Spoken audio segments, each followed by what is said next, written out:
प्यारे विद्यार्थी नमस्कार। आप सभी का स्वागत है आपके इस यूट्यूब चैनल पर। आज हम आपके लिए लेकर आए हैं कक्षा 12 के गणित का एक बहुत ही महत्वपूर्ण सा पाठ जिसका नाम है आव्यूह। ठीक है ना। आज हम आपको आव्यूह के बारे में कुछ इंट्रोडक्शंस देंगे। उसके बाद नेक्स्ट लेक्चर में आप लोगों को इसके कुछ महत्वपूर्ण प्रश्न सॉल्व कराए जाएंगे।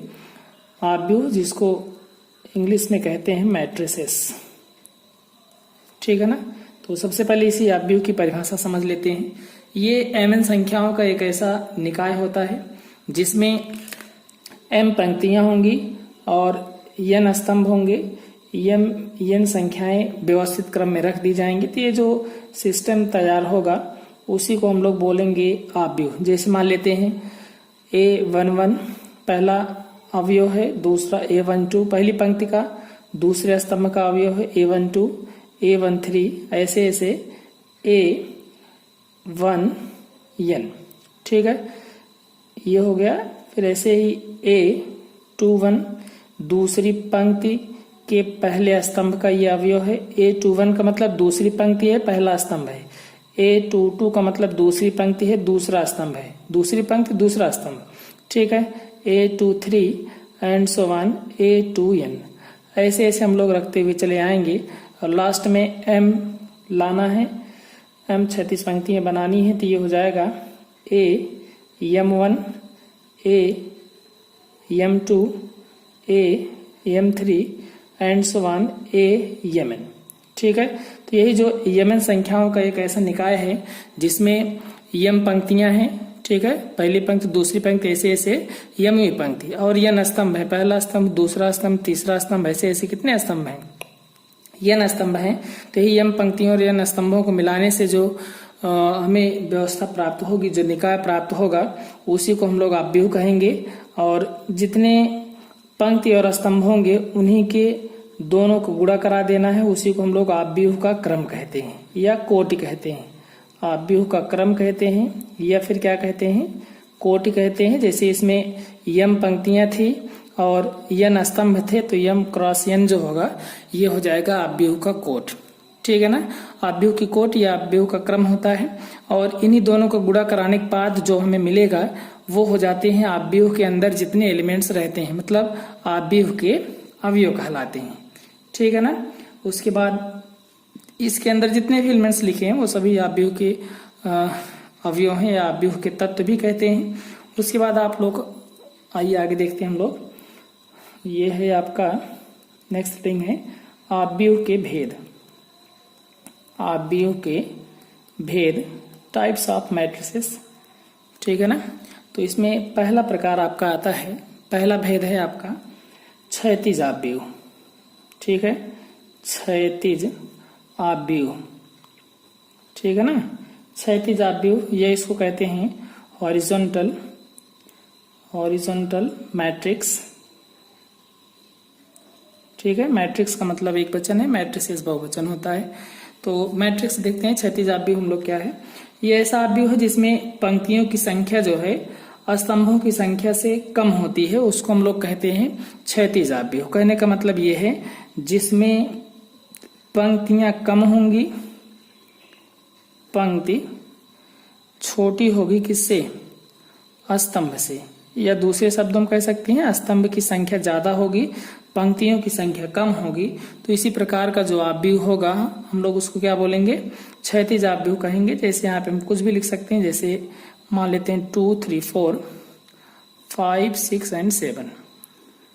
ठीक है, और ऐसे बहुत सारे उदाहरण दे सकते हैं हम लोग। जैसे ABC है, यहाँ पे 2 4 6 है। ठीक है, यहाँ पे देख रहे होंगे यहाँ पे जो पंक्तियों की संख्या है वो 2 है। पहली पंक्ति दूसरी पंक्ति, 2 पंक्ति हैं और 1 स्तंभ 2 स्तंभ 3 स्तंभ। स्तंभ इसमें 3 हैं, पंक्तियां 2 हैं, इसलिए स्तंभ की संख्या ज्यादा है, पंक्ति की संख्या कम है। इस प्रकार का जो आव्यूह होगा हमारा वो क्या कहलाएगा? क्षैतिज आव्यूह कहलाता है। ठीक है ना। उसके बाद सेकंड आपका आता है ऊर्ध्वाधर आव्यूह। इसी का एकदम अपोजिट है, इसी का विलोम है ऊर्ध्वाधर आव्यूह।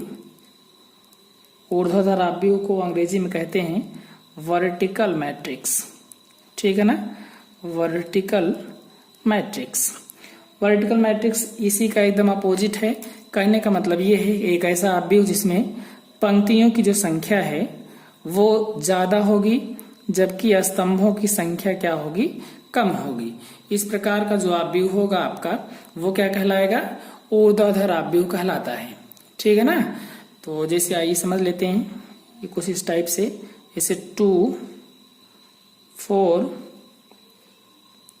इस टाइप से ना।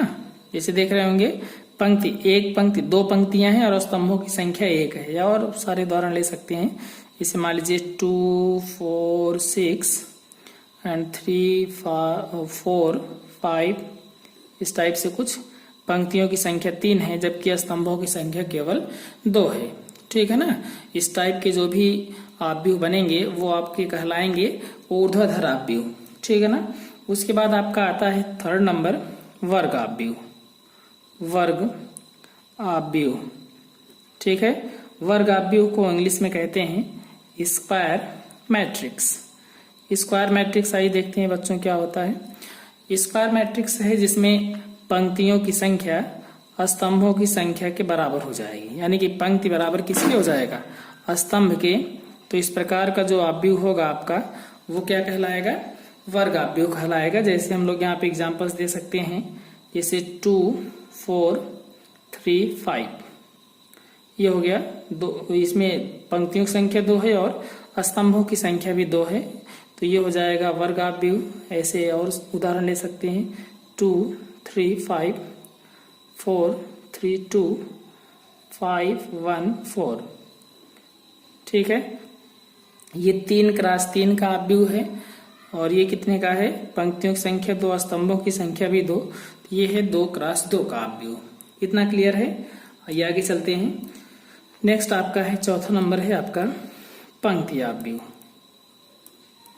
पंक्ति अवयव या इसको कहते हैं रो मैट्रिक्स।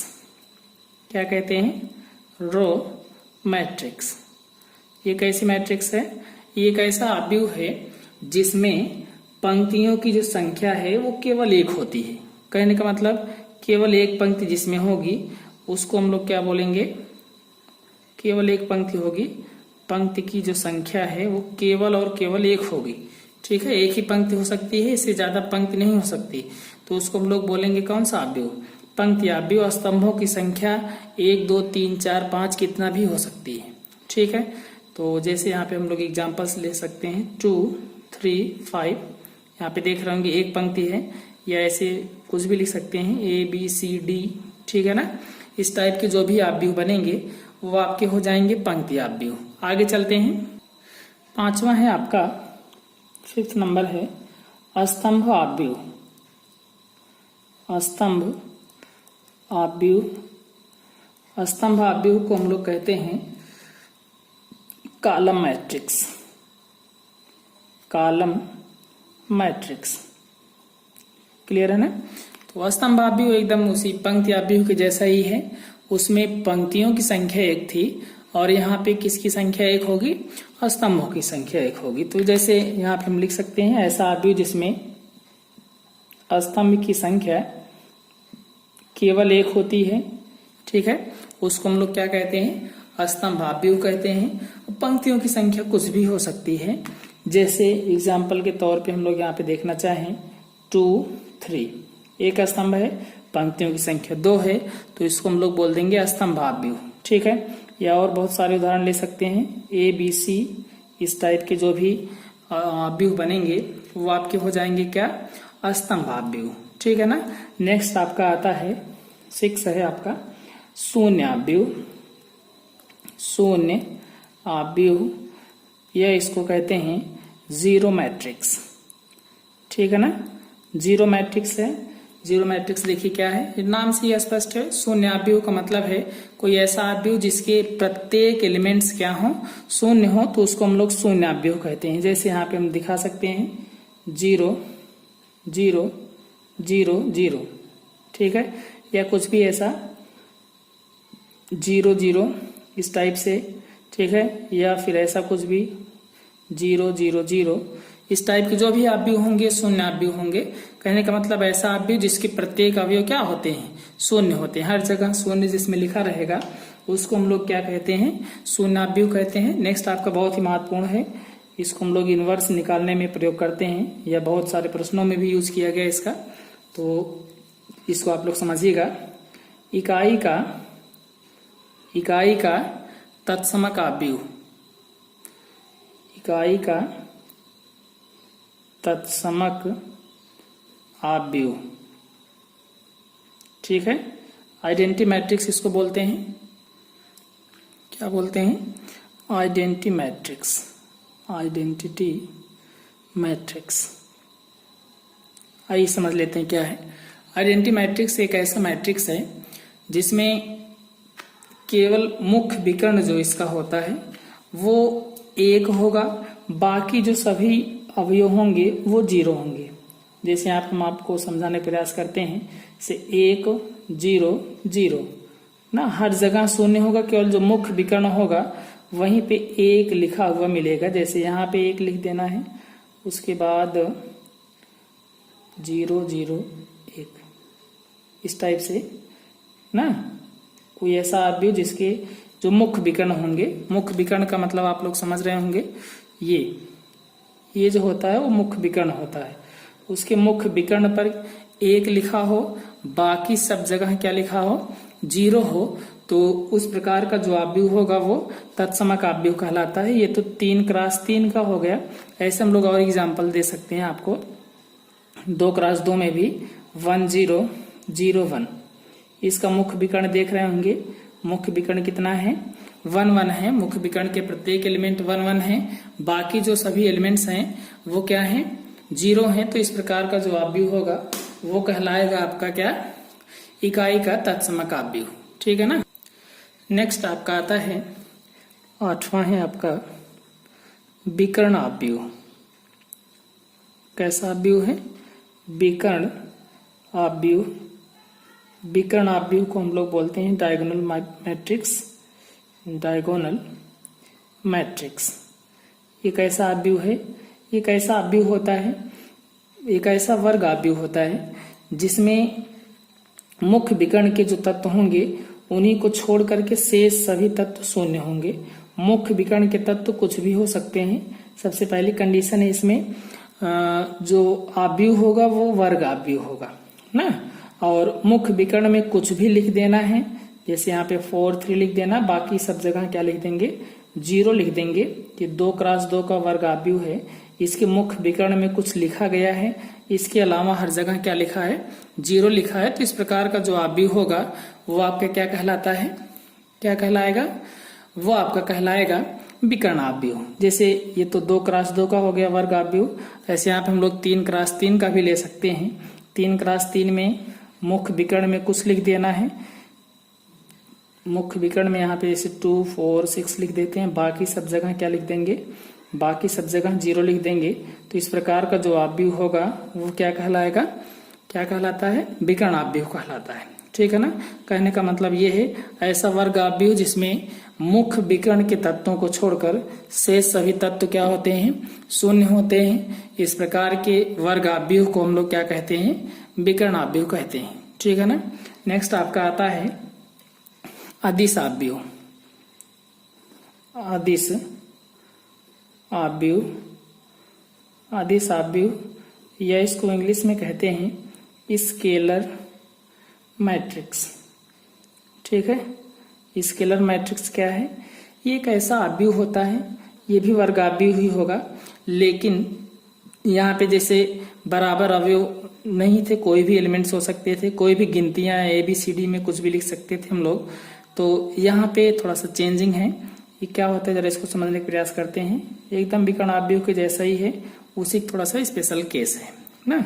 ये एक ऐसा वर्ग अवयव होता है जिसके मुख्य विकर्ण के सभी तत्व बराबर हों और बाकी सभी जो अवयव हों वो शून्य हों। जैसे यहाँ पे हम लोग अगर 2 लिख रहे हैं, जैसे यहाँ पे हम 2 लिखते हैं, तो 2 लिखेंगे तो ये 2 2 2 हर जगह रहेगा, बाकी जो भी अवयव होंगे वो शून्य होंगे, ठीक है ना। इनको छोड़ करके बाकी के सभी अवयव शून्य होंगे। और ये वर्ग अवयव होगा और जो भी मुख्य विकर्ण के अवयव लिखे जाएंगे वो सभी बराबर होंगे, इनके अलावा सभी शून्य होंगे। तो इस प्रकार का जो अवयव होगा वो आपका कहलाता है आदिश अवयव। ठीक है ना। ऐसे यहाँ पे 2x2 में भी लिख सकते हैं, जैसे यहाँ पे लिख दिया जाए ए, बाकी सब जगह क्या लिख दें, 0 लिख दें। तो इस प्रकार का जो अवयव होगा वो क्या कहलाता है, अदिश अवयव कहलाता है। ठीक है ना। इसके बाद आपका आता है अवयवों का योग। ठीक है। नेक्स्ट हेडिंग है आपकी अवयवों का योग। अवयवों का योग एडिशन ऑफ मैट्रिसेस है, एडिशन ऑफ मैट्रिसेस। ठीक है ना। देखिए किस तरीके से होता है। इसमें 2 समान क्रम के अवयव हम लोगों को लेने हैं। मान लेते हैं 2 अवयव हैं, A is equals to AIJ है m क्रॉस n का, और कोई दूसरा अवयव है B, ये भी उसी क्रम का है, दूसरा कोई अवयव है। ध्यान देना इसमें जो अवयव होंगे उनका क्रम बराबर होना चाहिए। ठीक है ना। तो समान क्रम के 2 अवयवों को हम लोग आपस में उनके संगत अवयवों को जोड़ देंगे, तो जोड़ने से जो नया अवयव प्राप्त होगा वही 2 अवयवों का योग होता है। कहने का मतलब A plus B is equals to AIJ m cross n and plus में BIJ m क्रॉस n है। ठीक है ना। अब इन दोनों को जब ऐड किया जाएगा तो यहाँ से हमें मिल जाएगा AIJ plus BIJ m cross n। Clear है ना। तो ये जो हमें मिला है ये क्या कहलाता है, अवयवों का योग कहलाएगा। तो अगर 2 अवयव को हमें जोड़ना होगा तो उनके संगत अवयवों को एक दूसरे में जोड़ दिया जाएगा। इसको जोड़ने से जो प्राप्त होगा वो क्या कहलाएगा, अवयवों का योग अवयव कहलाएगा। ठीक है ना। नेक्स्ट आपकी हेडिंग आती है अवयवों के योग के गुणधर्म। अवयवों के योग के गुणधर्म प्रॉपर्टीज हैं इसकी, properties of addition of matrices है। तो अवयवों के योग के गुणधर्म। ठीक है ना। तो इसमें पहला गुणधर्म आपका होता है क्रम विनिमय नियम का। क्रम विनिमय नियम ये देखते हैं इसमें लागू होता है कि नहीं होता है। क्रम विनिमय नियम को कहते हैं कम्यूटेटिव लॉ। ठीक है ना। ये जो अवयवों का योग होता है वो क्रम विनिमय नियम का पालन करता है ना। कहने का मतलब ये है A प्लस B, अगर 2 अवयव हैं तो इनको चाहे A में B को जोड़ा जाए या फिर B में A को जोड़ा जाए, दोनों की वैल्यूज सेम आती हैं। ठीक है ना। तो इनका प्रूफ देख लेते हैं हम लोग। आइए प्रूफ देखते हैं। मान लेते हैं कोई 2 अवयव हैं। पहला अवयव है A is equals to AIJ m cross n का है, और दूसरा अवयव है B is equals to BIJ same order का, मतलब उसी क्रम का कोई दूसरा अवयव है m क्रॉस n का। ठीक है ना। तो इनको जब जोड़ा जाएगा A प्लस B हम लोग पहले निकालते हैं। A प्लस B का मतलब A में B को जोड़ना है। ठीक है ना। तो A में B को जोड़ने के लिए हम लोग क्या करते हैं, पहला अवयव लिखेंगे AIJ m क्रॉस n का, एंड प्लस में किसको जोड़ेंगे, BIJ को जोड़ेंगे m क्रॉस n का। हमने बताया था अवयव का योग का मतलब होता है उनके संगत अवयवों को आपस में जोड़ लेना है। तो यहाँ से हमें क्या मिल जाएगा, AIJ प्लस में BIJ m क्रॉस n। किसकी वैल्यू हमें मिली है, A प्लस B की। या फिर हमें यहाँ से मिल सकता है A plus B is equals to, देखिए ये जो AIJ और BIJ हैं वो संख्याएं हैं, इसलिए इनका क्रम विनिमय हम लोग कर सकते हैं, क्योंकि संख्याएं जो होती हैं वो क्रम विनिमय नियम का पालन करती हैं। तो इसका हम लोग क्रम विनिमय कर सकते हैं।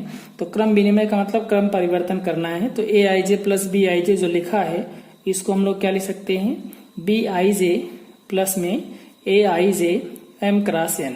ऐसा क्यों हुआ है, क्योंकि AIJ और BIJ दोनों क्या थी, उस अवयव की संख्याएं थी, और संख्याएं हमेशा क्रम विनिमय नियम का पालन करती हैं। ठीक है ना। अब इसको अलग अलग कर देना है, तो ये हो जाएगा BIJ m क्रॉस n और प्लस में AIJ m क्रॉस n का। ठीक है ना। तो नेक्स्ट यहाँ से हमें मिल जाएगा, this implies that A plus B is equals to है A plus B is equals to b I j का मतलब होता है बी, यहाँ पे लिखा हुआ है, और उसके बाद ए आई जे का मतलब है ए। ठीक है ना, तो यहां से हमें मिल जाएगा A plus B is equals to B plus A के। ठीक है ना। सेकंड है आपका, सेकंड लॉ है आपका साहचर्य नियम, साहचर्य नियम। ठीक है ना। साहचर्य नियम को हम लोग कहते हैं associative law, associative law. Associative law जरा देखते हैं हम लोग क्या होता है। मान लेते हैं कोई तीन आव्यूह एबीसी हैं, तो इनका जो साहचर्य नियम होता है वो आव्यूह साहचर्य नियम का पालन करते हैं। कहने का मतलब ए प्लस बी में अगर सी को जोड़ा जाए तो यहां से हमें मिल जाता है A plus B plus C की। ठीक है ना। कहने का मतलब ए प्लस बी प्लस सी बराबर होता है ए प्लस बी प्लस सी के। ठीक है। आइए इसका प्रूफ देख लेते हैं, थोड़ा शार्ट में आप लोगों को समझाने का प्रयास करते हैं। मान लेते हैं कोई तीन आव्यूह हैं, ए इज इक्वल्स टू वही पीछे जैसे माने थे ऊपर ए आई जे एम क्रॉस एन का, बी जो है वो है बी आई जे वो भी एम क्रॉस एन का है, and C is equals to C I J M cross N का है। ठीक है। तीनों आव्यूहों को जब आपस में जोड़ेंगे तो यहां से हमें मिल जाएगा, जोड़ना है एलएचएस के जैसा ही, ए में बी को जोड़ देना है, उसके बाद सी को जोड़ना है। ए प्लस बी प्लस सी करेंगे तो यहाँ से पहले ए की वैल्यू लिखनी है। ए की वैल्यू है A I J M cross N की, एंड प्लस बी की वैल्यू है B I J M cross N की। ठीक है। ए प्लस बी हो गया, उसके बाद प्लस में सी लिख देना है। सी की वैल्यू हमारे पास कितना है, सी आई जे है एम क्रॉस एन की। ठीक है। तो यहां से हमें क्या मिल जाएगा, ये हो जाएगा आपका, दिस इज इम्प्लाइज दैट ये दोनों आपस में जुड़ जाएंगे, तो यहां से हमें मिल जाएगा ए आई जे प्लस में B I J M cross N, and plus में plus C I J M cross N की। अब ये एक आव्यूह हो गया, ये दूसरा आव्यूह है। दो आव्यूहों का योग किया जा सकता है जबकि उनके आर्डर यानी कि जो कोटि है या क्रम है वो समान है। तो इनका क्रम समान है तो इनको आपस में जोड़ सकते हैं। तो ये हो जाएगा आपका ए आई जे प्लस में बी आई जे में जोड़ देना है सी आई जे को, आर्डर वही रहेगा एम क्रॉस एन का। ठीक है ना। तो यहां से हम लोग लिख सकते, फिर से वही बात आएगी, ए आई जे बी आई जे और सी आई जे तीनों संख्याएं हैं, इसलिए ये साहचर्य नियम का पालन करेंगे। ठीक है ना। तो हम लोग इसको चेंज कर सकते हैं, साहचर्य नियम इसमें लगाएंगे तो ये हो जाएगा ए आई जे प्लस में बी आई जे और सी आई जे को एक साथ कर लेना है, B I J plus C I जे आएगा ए आई जे। अब इसको अलग कर लेना है। अब एक आव्यूह ये हो गया, एक पूरा आव्यूह ये है, इसको अलग करेंगे तो यहाँ से हमें मिलेगा a I J M cross N, and plus में ब्रैकेट के अंदर लिखना है B I j, and plus में सी आई जे, दोनों एम क्रॉस एन के हैं।